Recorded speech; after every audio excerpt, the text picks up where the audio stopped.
Hello all, welcome to another one of Matt's Tuesday Tips. Now today's tip is inheritance tax. It's not just for the rich. Now I think this is probably a misconception and it probably used to be the case. It's like most things tax wise. When the rule first came out, obviously I was a little bit young, probably not even born. Inheritance tax, not many people would fall into that realm of inheritance tax.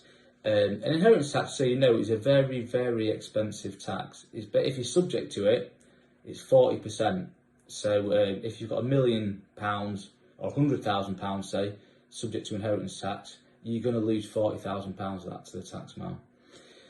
Now, what's happened with inheritance tax is similar to what's happened with the higher rate tax threshold. So whereas, you know, not many people used to be a high rate taxpayer, they tend not to move the rate as quickly as people's earnings go up. So over the years, taxman's collected more tax because more and more people have gone into that higher rate tax band.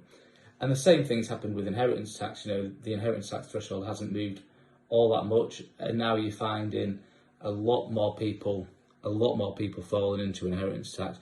You know, it doesn't take much, maybe a rental property that you've paid off and a little bit more, and you're subject to inheritance tax. So it's always worth checking these things, because I think inheritance tax is incredible value. Because, like I said, even if you've got £100,000 in inheritance tax, 40% tax is £40,000. Well, a bit of advice is going to cost nowhere near that. So I'm always mentioning this to clients because I think it's great value. Obviously, it's quite a specialist area, so you need the right person involved in it. And that's it for today.